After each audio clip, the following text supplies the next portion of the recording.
আসসালামু আলাইকুম প্রিয় বন্ধুরা, আবারও চলে এলাম আমার ছাদ বাগানের আরও একটি বড় ভিডিও নিয়ে। অনেক দিন আমার ছাদ বাগানের বড় কোনো ভিডিও তোমাদের সামনে আসে না প্রিয় বন্ধুরা।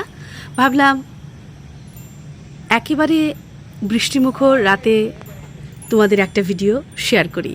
যদিও এখন বৃষ্টি হচ্ছে না, তবে মনে হচ্ছে বৃষ্টি হবে, একটা প্রস্তুতি চলছে।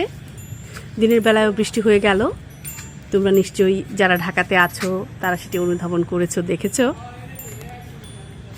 আমার রাতের ছাদ বাগান, অন্যরকম এক মায়াময় রূপ আমার রাতের ছাদ বাগানের। আমার অবসর, আমার প্রশান্তি,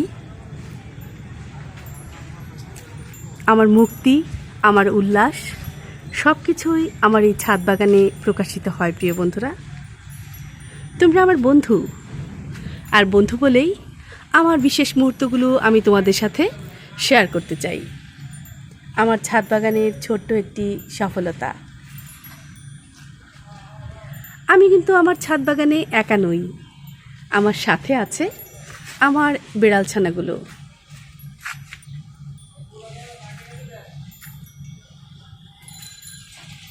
রাত মানেই নীরবতা, তবে রাতের ঢাকা কখনোই নীরব নয় প্রিয় বন্ধুরা। যান্ত্রিক ঢাকা শহর বলে কথা। অনেকটা বলতে গেলে বোধহয় রাতের ঢাকার নীরবতা চলে না, কোথাও না কোথাও কাজ চলছে, লোকেদের ব্যস্ততা।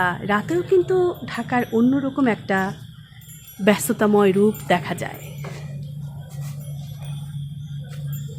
আমি চেষ্টা করব আজকে আমার ছাদ বাগানের সবটুকু অংশ তোমাদের দেখাবার জন্য, যেটা হয়তো আমি অনেক দিন তোমাদের দেখাতে পারছিলাম না। সেটাই 1500 স্কোয়ার ফিটের একটি ছাদ বাগান এটি।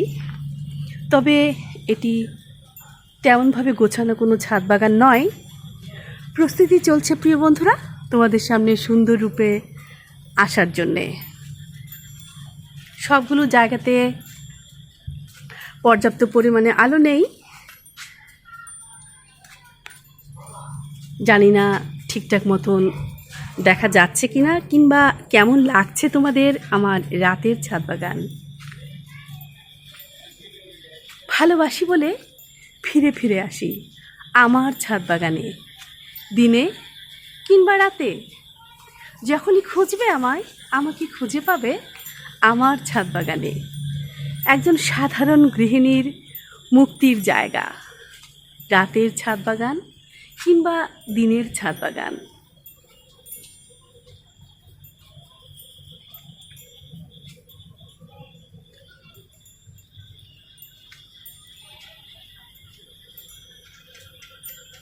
ভালোবাসা অবিরাম প্রিয় বন্ধুরা।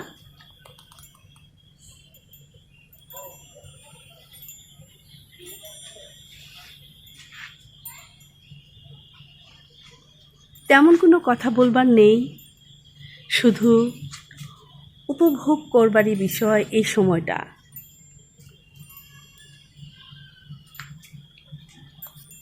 তোমরা কে কোথা থেকে দেখছো এই ভিডিওটি আমাকে জানিয়ে দিও প্রিয় বন্ধুরা, জানালে ভীষণ খুশি হব।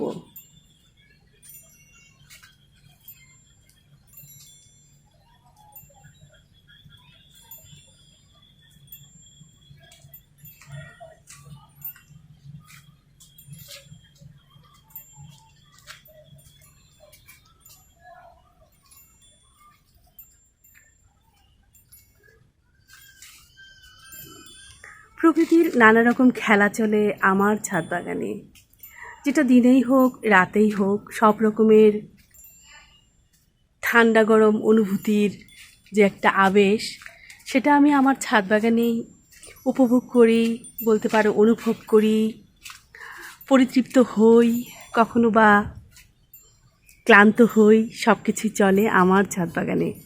আমার ছাদ বাগানটি কিন্তু প্রিয় বন্ধুরা শুধুমাত্র ছাদ বাগান নয়, এটি আমার কর্মক্ষেত্র। আমার ছাদ বাগানে একটি কিচেন আছে, যেটি আগেও আমি তোমাদের দেখাবার চেষ্টা করেছি।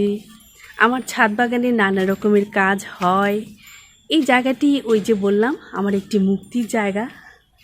মুক্তির জায়গা হবার দরুন আমি চেষ্টা করেছি এখানে যেন আমি নিজেকে মেলে ধরতে পারি। আমি আগেই বলেছি প্রিয় বন্ধুরা, আমি খুবই সাধারণ একজন গৃহিণী, সেই জন্য আমার গৃহস্থালির নানা রকম কাজও হয়।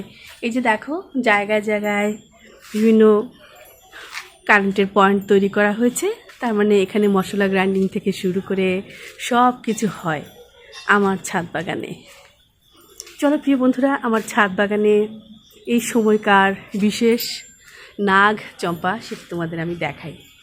এবারে নাগ চম্পা গাছগুলো বেশ বড় হয়েছে, যার দরুন খুব বেশি কাছে থেকে আমি ছবি কিংবা ক্যামেরাবন্দি কোনোটাই ঠিকঠাক মতন করতে পারছি না। জানো প্রিয় বন্ধুরা, এই ফুলটির নাম নাগ চম্পা কেন? চলো একটু কাছে থেকে দেখাই।